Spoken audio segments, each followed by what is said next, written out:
Assembly ఎన్నికప్పుడు Congress నేతలు అరచేతిలో వైకుంఠం చూపారని ప్రజలందర్నీ మోసపుచ్చి అధికారం చేపట్టాక ఏ ఒక్క వాగ్దానము అమలు చేయలేదని బీఆర్ఎస్ అధినేత కేసీఆర్ ధ్వజమెత్తారు. కాంగ్రెస్ పార్టీ 6 గ్యారంటీలు 420 హామీలు ఇచ్చింది. ఒక్క ఉచిత బస్ ప్రయాణం తప్ప ఏదీ నెరవేర్చలేదు. కాంగ్రెస్ అధికారంలోకి వచ్చిన 5 నెలల్లోనే పరిస్థితులు తారుమారు అయ్యాయని కేసీఆర్ విమర్శించారు.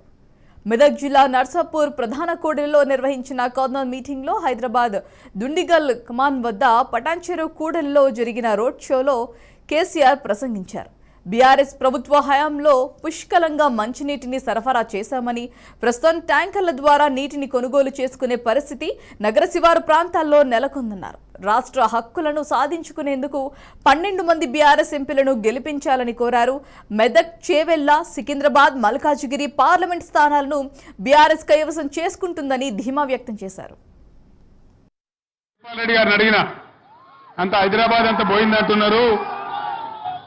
హైదరాబాదు పోయిందంటున్నారు. పటాన్చెరులో రియల్ ఎస్టేట్ ఎట్లుందని నేను అడిగిన. ఈయన కూడా కుప్ప అయిపోయింది సార్, గోవింద అయింది అని చెప్తా ఉన్నారు. ఎందుకు, ఏం కారణం?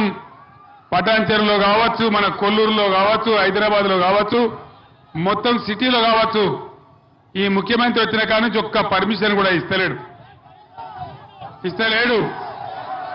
ఆయనకు స్క్వేర్ ఫీట్కు 75 రూపాయలు ఇవ్వన్నట. రియల్ ఎస్టేట్ కడితే స్క్వేర్ ఫీట్కు 75 రూపాయలు ఇవ్వాలి. ఇస్తే ఏమవుతుంది? అది మళ్ళా మన నెత్తినే పడుతుంది, బరువు ప్రజల మీదనే పడుతుంది. ఆయనకు మాత్రం 75 రూపాయలు స్క్వేర్ ఫీట్ కట్టనట. దాంతో రియల్ ఎస్టేట్ మొత్తం కుప్పగూలిపోయినది. ఎంత అద్భుతంగా ఉండే real estate.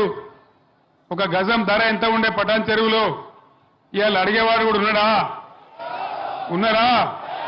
Real estate down అయిందా? ఎవరు దీనికి కారణం? జై కాంగ్రెసేనా? కాంగ్రెసే కారణం కదా.